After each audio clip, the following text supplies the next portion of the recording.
자, 우리가 차분하게 가라앉히고 조목조목 생각을 해보자. 이거 성범죄 싫다는 뜻에서 우리 얘기하고 있는 거잖아요. 어, 제가 먼저 제 개인 사견이에요. 지금 제가 뭐 얘기 정리하고 그러는 거 아닙니다. 말씀드리고 싶은 건 미국 예는 들지 말자. 지난번에 기생인구 얘기 나오고 또 그 미국 사람들은 18살 되면은 독립한다라는 그 논리의 허상에 대해서 제가 한번 말씀드렸잖아요. 미국이라 그러면 무조건 옳다 그러고서 미국 예를 따라가면서 선진국의 예라고 드는데 미국이요. 모든 파트에서 다 선진국이 아닙니다. 그리고 인권이란 측면에서는 솔직히 미국도 할 말이 하나도 없는 나라예요. 그러니까 사실은 미국이 중국한테 인권 문제 가지고 맨날 얘기하는 게 미국 내에 있는 사람들도 웃는다니까요. 인권 면에서는 굉장히 뒤떨어져 있는 나라고 치안이라든가 범죄율이라든가 이런 면에서는 뭐 거의 끝장을 달리는 최악의 국가 중에 하나예요.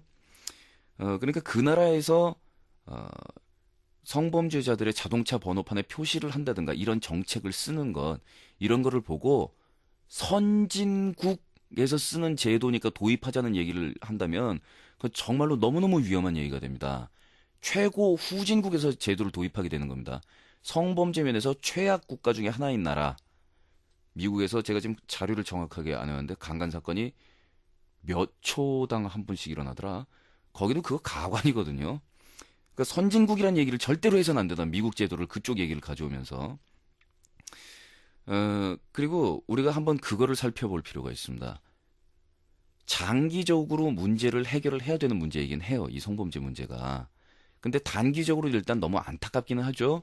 그리고 성범죄율이라든가 이런 거에 대해서 국민들이 분개를 하게 되면 이 정권 측에서 이 뒤통수가 뜨뜻해져요. 어떻게든 요거 넘겨야 되고 그리고 뭐 자기들도 자식 새끼 기른 사람이니까 진정하게 자기들도 마음속에서 해결하고는 싶겠지만 기왕이면 자기네가 집권하고 있을 동안에 요걸 해결하고 싶어 한단 말이에요.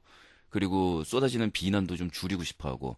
근데 미국은 성범죄를 막기에는 그 나라의 빈부격차에서부터 인종적인 문제에서부터 온갖 사회적 구조적인 문제가 유럽처럼 그 성범죄가 줄어드는 추세가 굉장히 힘들어요.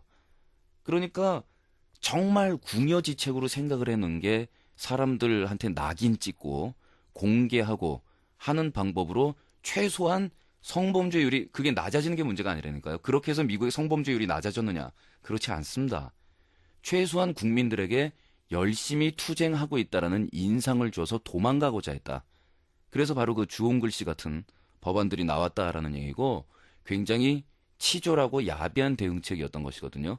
물론 그 한켠에는 그렇게 해서라도 그걸 막아야 하는 그리고 범죄 중에서 이게 정말로 최악의 범죄인 특히 그 페도필리아라고 얘기하는 그 유아, 영아에 대한 성추행이 정말 범죄 중에 최악 아니겠습니까?